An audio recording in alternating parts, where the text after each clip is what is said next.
चालू आहे. नमस्कार मंडळी, आम्ही जिल्हा परिषद प्राथमिक शाळा डोंगरगावच्या विद्यार्थिनी आपल्या समोर सादर करत आहोत बालविवाह पथनाट्य.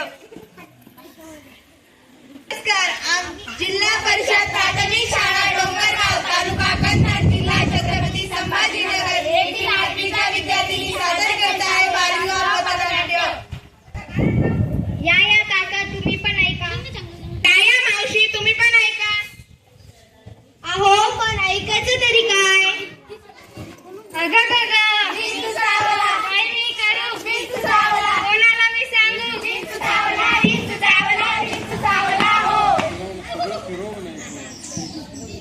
अगं पण हा कसला विंचू आहे.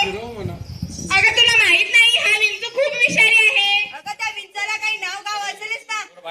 आहे त्या विंचवाचं नाव आहे बालविवाह.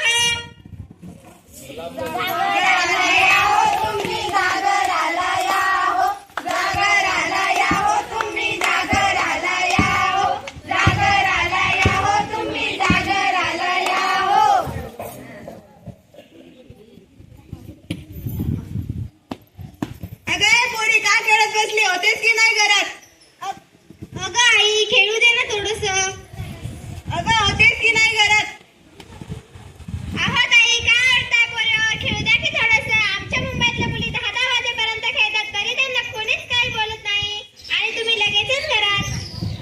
अहो ताई, तुमच्याकडची परिस्थिती वेगळी, आमच्याकडची परिस्थिती खूप खराब आहे. अगं माझी मुलगी 12 वर्षाची झाली. 12 वर्षाची काहीच काम करत नाही, नुसतं खेळत बसते. ऐकलं का, आईची मुलगी 12 वर्षाची झाली. 12. लोकांनी तोंडात शेण घातल्यापेक्षा आताच तिचं लगीन उरकून टाक. बरं मी आजच त्यांच्याशी बोलते व तिचं लगीन उरकून टाकायला सांगते.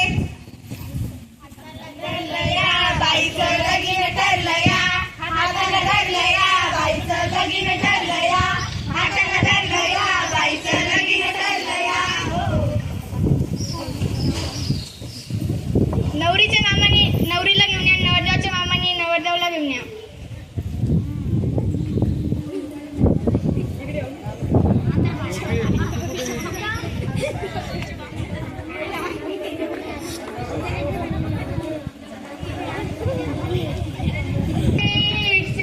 जवळ गणनायकं गजमुखं मोरेशिवं सुस्थिरं.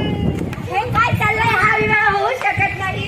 नवरा आमचा नवरी आमची. तुम्ही कोण आम्हाला बोलणार आहे. या नवरीचं वय 18 वर्ष, या नवरदेवाचं वय 21 वर्षापेक्षा कमी आहे आणि हा बालविवाह आहे. बालविवाह करणे कायद्याने गुन्हा आहे. आता तुम्हाला सर्वांना जेल होणार.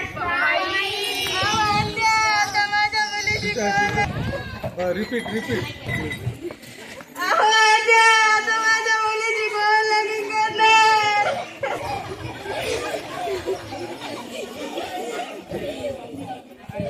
आई माझं पण कोण लग्न करणार.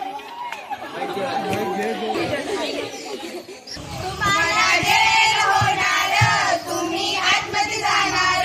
तुम्हाला जेल होणार, तुम्ही आतमध्ये जाणार. तुम्हाला जेल होणार, तुम्ही आतमध्ये जाणार. अहो पण ही तक्रार आम्ही करायची कुठे. गावामध्ये शिक्षक आहे, ग्रामसेवक आहे, सरपंच आहे, अंगणवाडी सेविका आहे, यांच्याकडे तुम्ही तक्रार करू शकता. आणि हो, शासनाने आपल्याला एक चाइल्ड हेल्पलाईन नंबर पण दिलाय. 1098. हा फक्त बालविवाहासाठीच नाही तर अन्याय अत्याचारासाठी सुद्धा आहे.